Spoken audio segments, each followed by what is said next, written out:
Right, well, we will move to item 9 on our priority submissions for Auckland Council Group, June to December.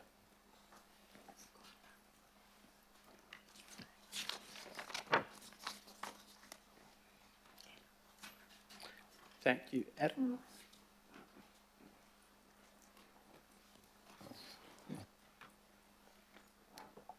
Thank you. Yes, Kia ora koutou.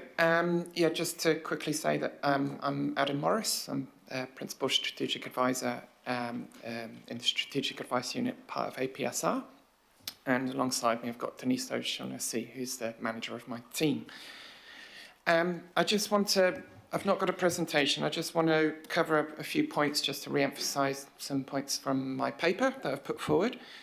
And that's just to say that we're here today with our report to seek approval for staff to prepare submissions that we've identified as priority government policy related proposals that we're expecting during the second half of this year.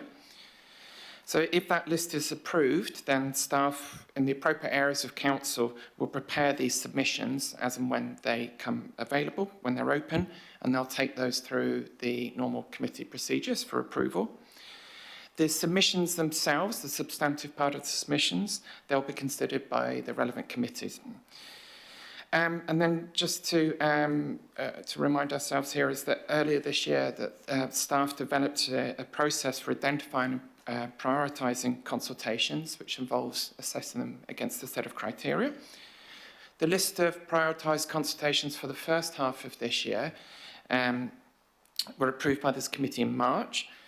And we've repeated that process again for consultations expected over the second half of this year, over the next 6 months. And it's those that we're seeking approval to prepare submissions for. So just to note that those are the National Planning Framework, which is part of the Resource Management System reforms. We've got the draft GPS on land transport for 2024. There's replacements to the Waste Minimisation Act and the Litter Act. And there's also regulatory proposals to restrict mobile bottom fishing methods for Hauraki Gulf. On that note, actually, I just would like to draw your attention to the amendment in the recommendation, which is in red, where we've included the regulatory proposals to restrict mobile bottom fishing methods for the Hauraki Gulf. And that's just to for the recommendation to align and reflect the attachment A, which has all of the list of prioritised consultations in. So that's just to bring that in line with that list. So that's all I have to say on that. Thank you. Kia ora. Kia ora. Right, are there any questions on this one? Councillor Walker. Well, in the instances where we've got a watching brief, and I note there's a watching brief around the Three Waters program, emissions trading scheme, equitable transition strategy, and so on.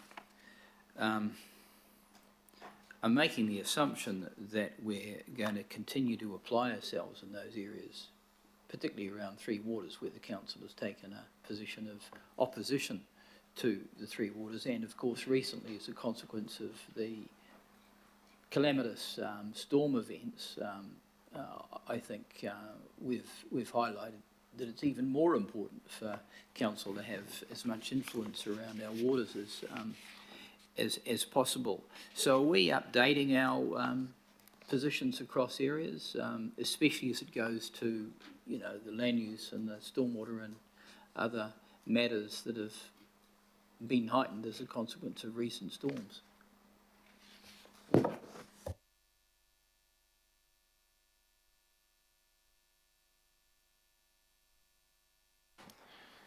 Kia ora, thank you for the question. So I can't speak to any specific consultations there, but just to say that anything that we've marked as watching brief is just, we don't have enough information to make an assessment as to how we're going to respond yet, but it's there because it's noted that this is potentially of interest and we need to keep an eye on what the content's going to be. So we don't have enough information on what that content is yet, and whether or not the recommendation would be it would be political or a technical staff response needed. So, yeah. You fine, Councillor? I reserve my right to comment. Right. I have no more.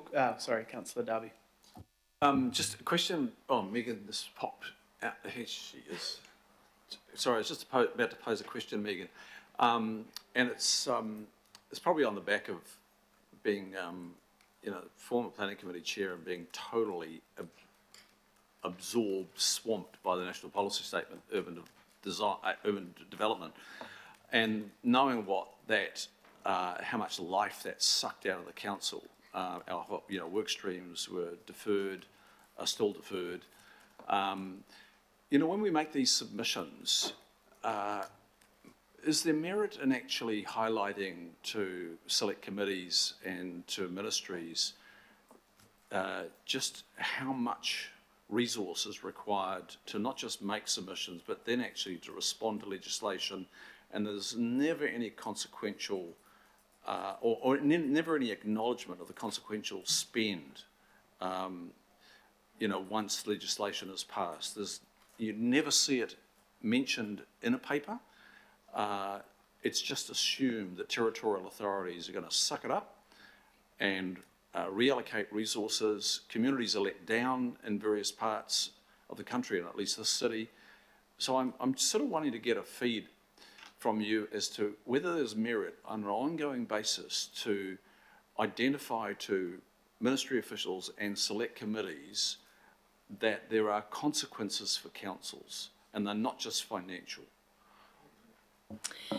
Kia ora, through the chair. We do, and we have done that in the past, but we don't do it consistently. So, for example, we don't consistently say it takes X amount of staff or time or money, but we absolutely have provided that, whether that was in written, but particularly in verbal submissions that usually the chair or a member of the committee will make. I think that's a really good point, though, and we're happy to perhaps take that as more of a standard approach to at least provide some clear statement that this will take resource, whether it's people or time or money and all of it.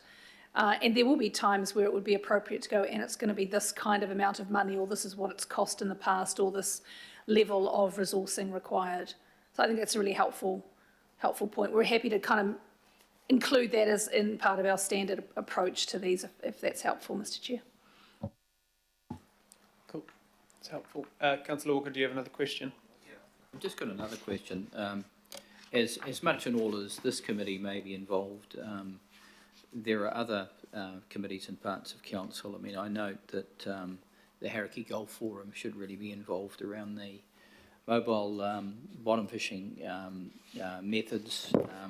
Equally, we've got the Civil Defence Committee that will be obviously involved with the National Civil Defence Emergency Management Review. And equally, we've got a Transport Committee, and I would have thought the DPS and land transport would be a collaborative process with that committee.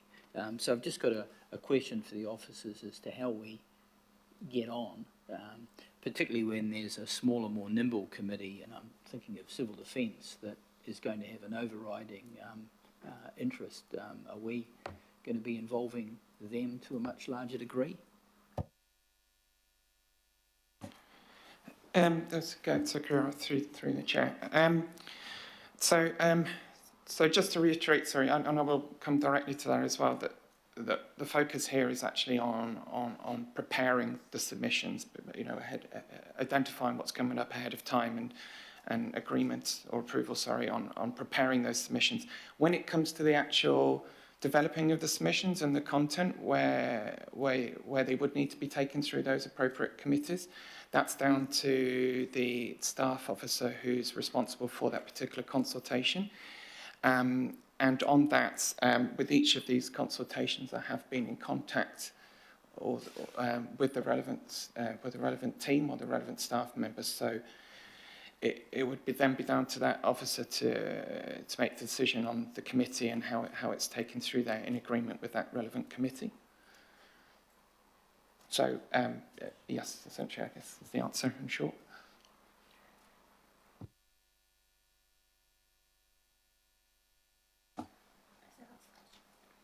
Sorry, through the chair, has that answered your question, Councillor Walker? I'm not sure.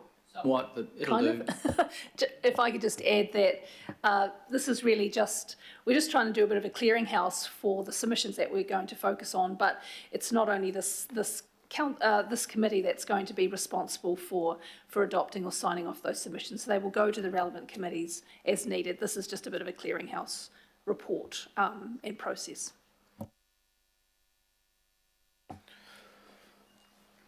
Oh, Member Ashby. Kia ora, thank you for the report. Just a couple of questions from me. Obviously, some of these items are highly relevant to Māori and iwi, and so how are or are Māori experts drafting or otherwise contributing to your, or subject matter experts contributing to your responses?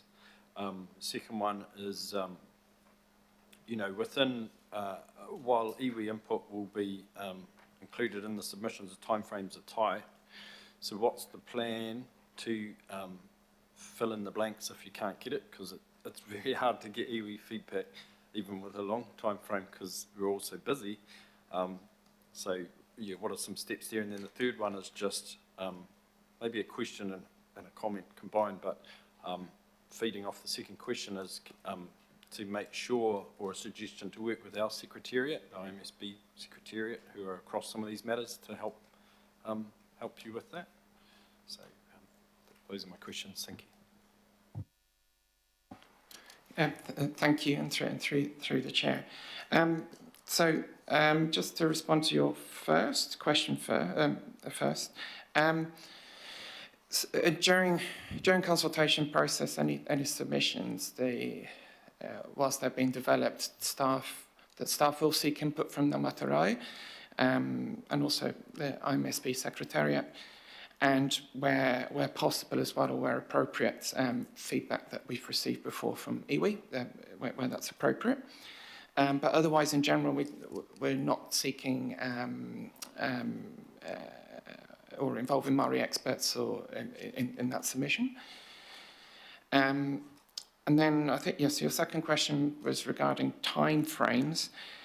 I just want to acknowledge first, I think the timeframes are something I think we need a discussion on, that in terms of timeframes that have been made available for consultation feedback. They are unfortunately out of our control, because they're generally, well, they are set by central government. That is something we need to discuss. I think so. What does happen sometimes, and I know it's not an ideal situation, but sometimes a letter is sent out to iwi, informing that there's a consultation happening. That's not helpful necessarily in terms of shortening the time frame, but what we're hoping there, at least that does, is raise attention that this consultation is happening. There's some opportunity to feedback through the central government feedback process. I think with regards to what steps we could take to try and help, I think with this, what we're trying to do is, well, we are putting together a forward plan ahead of time as best as we can. So what we could do, and I think the opportunity here is that we send that out we can send that out as an email to iwi, and at least then we're providing some time ahead of time where we can help people gauge what they might be interested in, and that gives hopefully us a bit more time and flexibility to engage with each other. Yeah. Okay. Kia ora. Thank you, and apologies, Mayor Brown.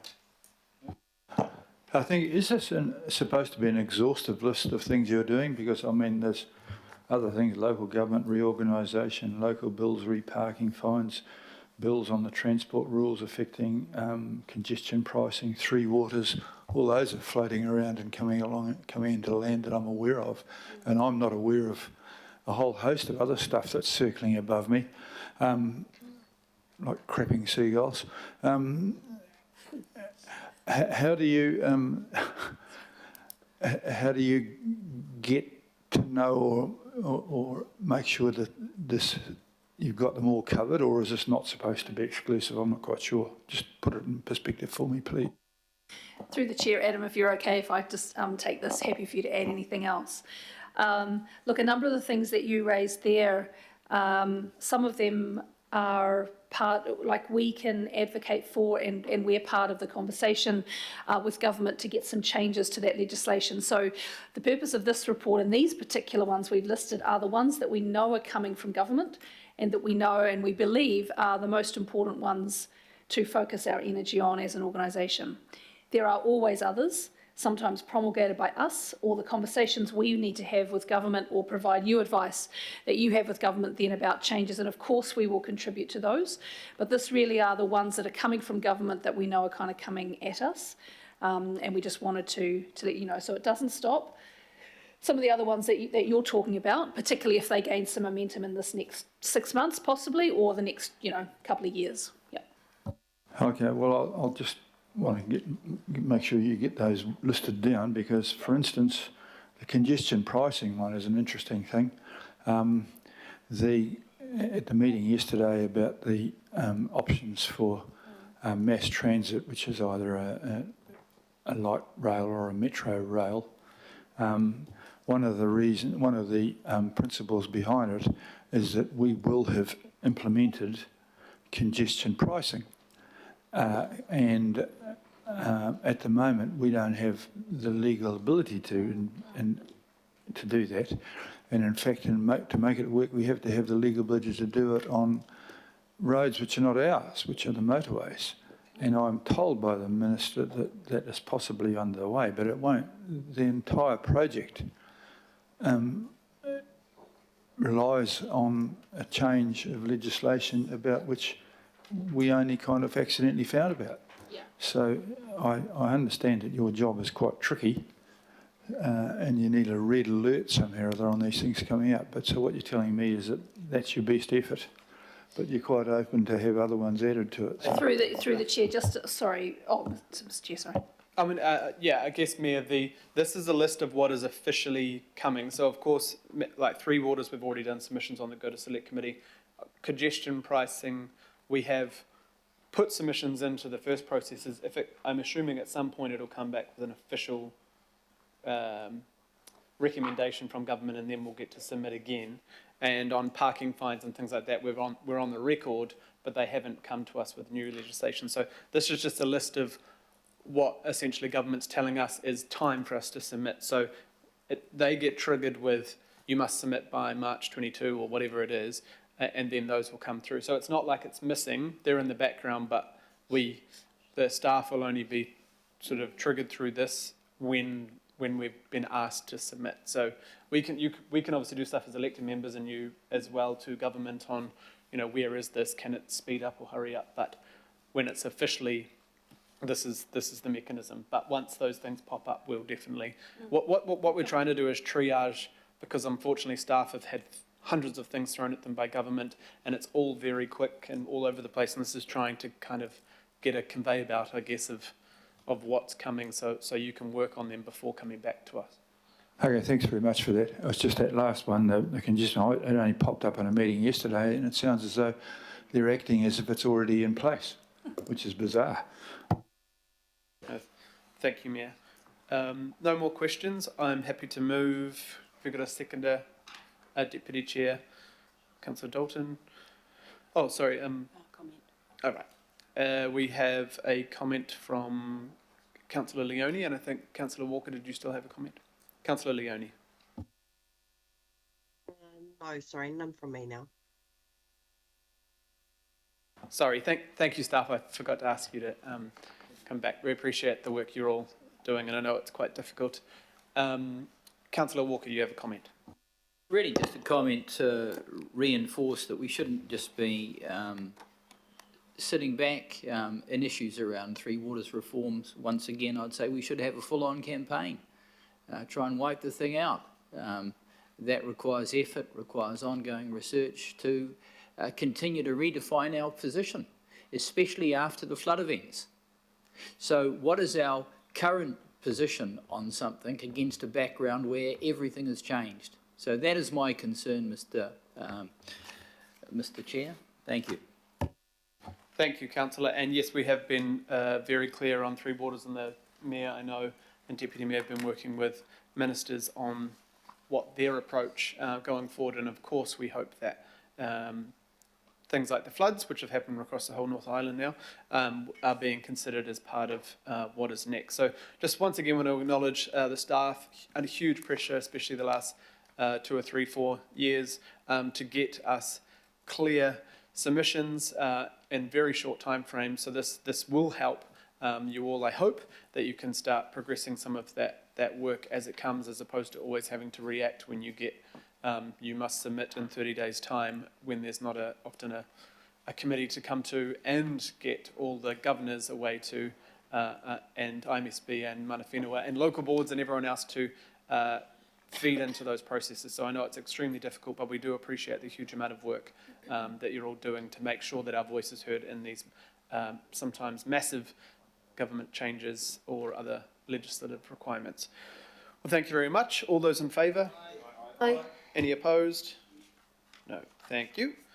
Right, we'll go straight to an update